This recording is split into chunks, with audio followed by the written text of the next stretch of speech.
Yeah, Stephen Richer's loss in the Republican primary was not a huge surprise. The county recorder has been public enemy #1 to some MAGA Republicans who targeted Richer for not buying into their conspiracy theories that the last two elections were stolen.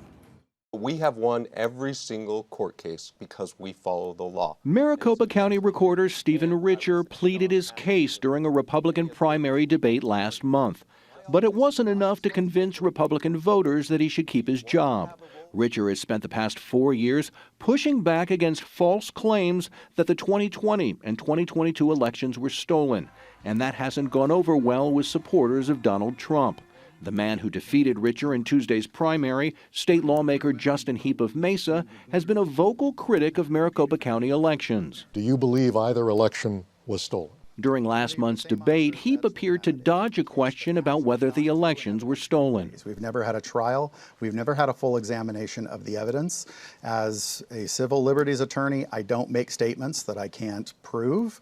But what I can say is two things: that there were inconsistencies and illegalities that were happened. I do not believe laws were followed. Heap is backed in the state legislature by the far-right Freedom Caucus and is endorsed by several prominent Arizona Republicans who have refused to accept Joe Biden's victory 4 years ago.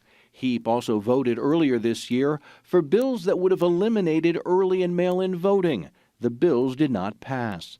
Arizona's family reached out to Heap several times to talk about his candidacy and his views on election fraud, but he never got back to us. I think a lot of our neighbors know the truth. We did sit down with a man who will be running against Heap this November, Democrat Tim Stringham, a U.S. Army and Navy vet, local attorney, and political newcomer.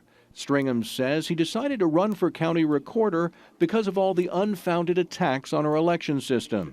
He's hoping Republican voters who supported Richer will now support him. I think this came down to whether or not you trust our elections officials to be honest. Not perfect, but honest.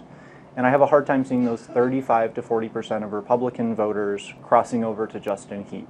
I think for them, this election comes down to honesty, and I think our camp has that. Now on social media, Stephen Richer congratulated Heap and said elections have winners and sadly losers. And in this one, it looks like I'm going to end up on the losing side of the column. But that's the name of the game. Accept it and move on. In the newsroom, Jason Berry for Arizona's Family. Jason, thank you.